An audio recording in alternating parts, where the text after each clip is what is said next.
Hello guys, how's it going? My name is Dal. The return of the Mage Tower has been one of my favorite parts of the Legion time walking. And with how many players are constantly at its doorstep, I think this is a clear sign that some of the content the Blizzard has made in the past is timeless and players can still experience it to this day and have just as much fun as they did back then. But what other content could Blizzard bring back in the future update? I decided to scour online for everything that has been discontinued or isn't supported by Blizzard that has potential to be great with a fresh coat of paint. Not every content feature that Blizzard creates gets shut down. Features like Island Expeditions and Visions still remain open, and they even support these features by providing a solo queue mode for islands so players in future expansions can keep queuing for them for the various rewards and cosmetics. So just like Mage Tower, let's take a look at what else they should bring back in a future update. But right before we get into today's list, most of you guys watching these videos are still not subscribed. But the more of you are reminded, the more of you do. So let's keep it going. Subscribe to the channel as well as hit the bell if you want to see more discussion videos like these or even future WoW updates like patch 9.2 and beyond.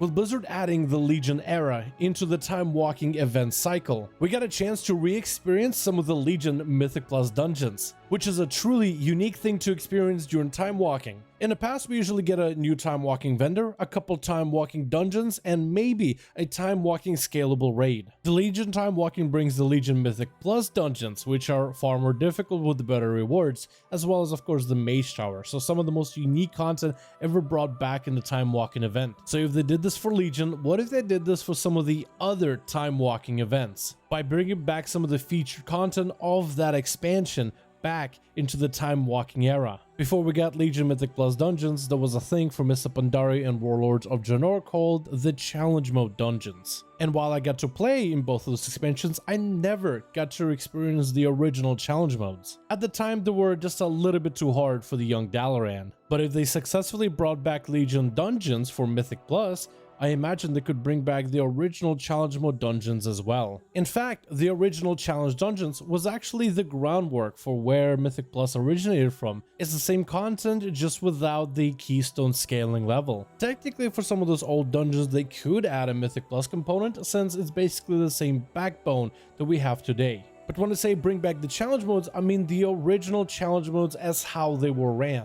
Just like Mythic Plus content of today, the challenge mode dungeons were timed dungeons, where you earn bronze, silver, and gold medals depending on how fast you could complete them. The item level of those instances was normalized, where your gear didn't really matter and only your skill was the only thing you could depend on. It was filled with rewards like mounts and transmog, Mr. Pandaria being known for its transmog for class sets, while Warlords of Draenor known for the weapon skins. Getting a fast enough time to get the gold medal was pretty easy. Where it became more competitive is players trying to race through the dungeon to get the best time on the server. And players with the fastest time even got special unique titles for holding the record on their server. Titles that would change hands if somebody else got a faster time than they did. I think this is a perfect recipe for viable content to bring back to the game. Scalable item level would allow everybody to participate. Doesn't matter whether you're a hardcore raider or play the game casually, the reduced emphasis on the gear grind would give more people chance at the rewards.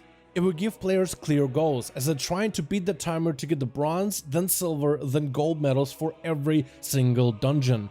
And for those more hardcore of you where gold medal is not enough, you could try to get the best server time. Or what if Blizzard opened it up to be more regional, the best time in all of North America, the best time in all of EU, or maybe even potentially globally. This sounds like the perfect kind of content. No gear restriction, just grab your homies and see if you can earn the gold medal, and if you feel like that's too casual for you, you can always try to get your names on the leaderboards for everyone to see.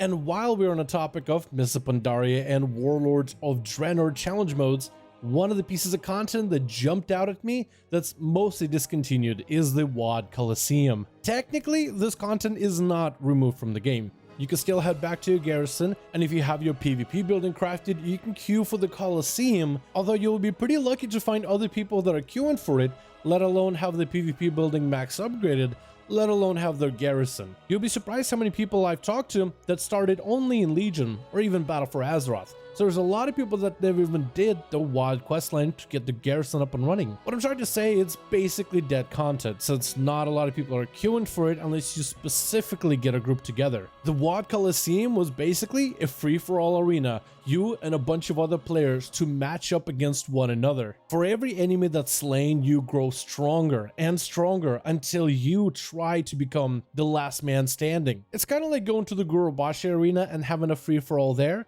except this content has a whole queue system where you queue into the arena and it organized in a more structured way, and if you're the last one standing in the battlefield of slain bodies, you get to reap the rewards. Normally you get a title that you get to keep on your character for winning in the Coliseum, but also a banner to plant into your foes. This content was unique for PvP because it was strategies of how to maximize your survival chances to be the one on top. Some people had aggressive strategies, others defensive, and some players simply hid in a corner until they were the last one standing. But it definitely had the essence of the WoW PvP, which has been the strongest of them all and coming out on top. Most of WoW PvP is objective based. If you want any kind of team deathmatch, you will probably queue for arena. But if you ever wanted a lot of players cramped together in one area for a free-for-all Slayer match, then this would be the perfect game mode to bring back.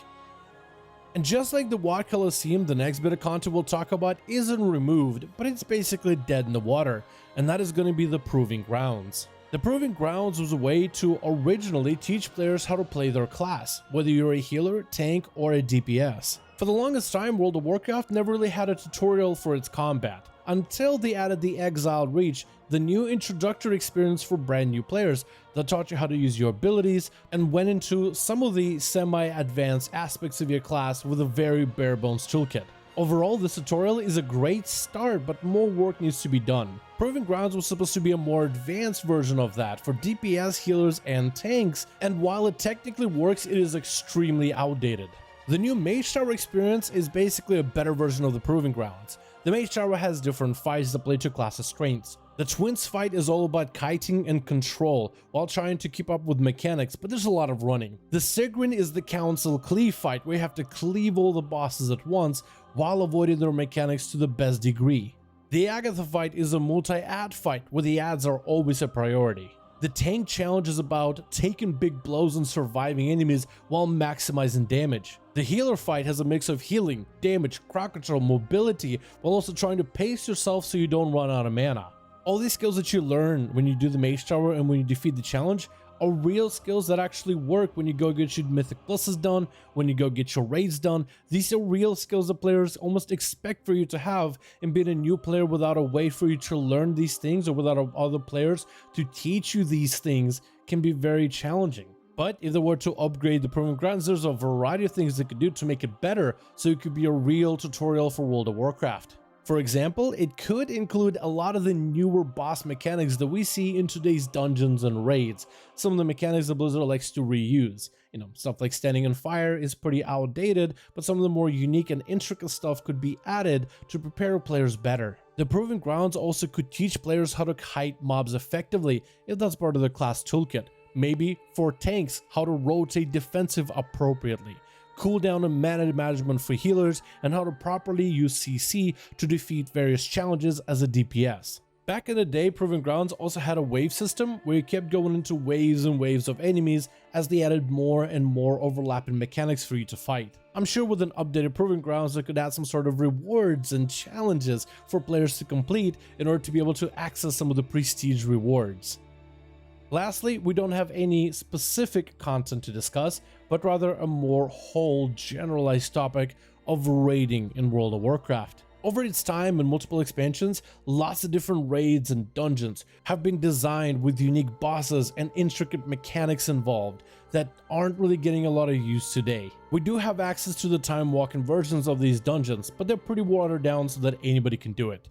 There is also technically time walking raids, which are pretty fun to some extent, but with Legion time walking they really kicked it up a notch. By reintroducing Legion Mythic Pluses, they found a way to make the content more relevant in today's game. The difficulty and the challenge of it is there. The rewards are just as worth it, and it feels like it's part of real content.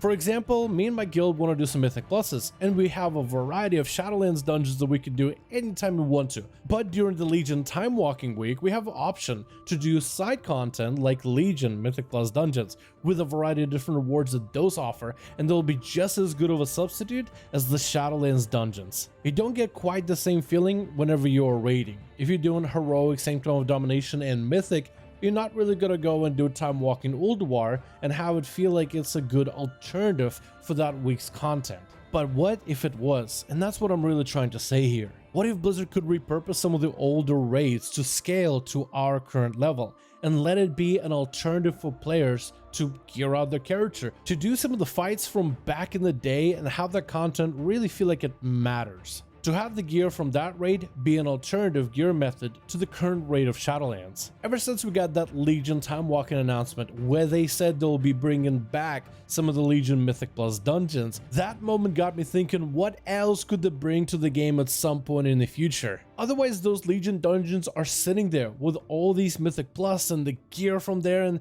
there's no purpose, there's no use for them. But with Legion Time Walking, I'm able to revisit my favorite expansion with the content as it was. And what if you too could do that with some of the raids from some of the older expansions that you used to play? But that's going to be everything that we have for today's video. Thank you guys so much for watching it. I want you guys to let me know in the comments if you think there's a possibility of Blizzard at some point making any of these features come back to life in a future expansion. What do you think is a possibility of any of these features that I named today to be actually repurposed and brought back to become relevant all over again? If you guys enjoyed this video, give it a thumbs up. I would very much appreciate it. And if you guys haven't yet, join our Discord link down below. That's the Discord to the Dalaran channel community. That's a place where the other boys hang out here, and it's probably the best place to reach out to me directly. DMs are always open, so join the Dalaran community, join the Discord if you haven't yet. I want to thank you all so much for watching. I hope you guys enjoyed, and as always, I'll see all of you in another one.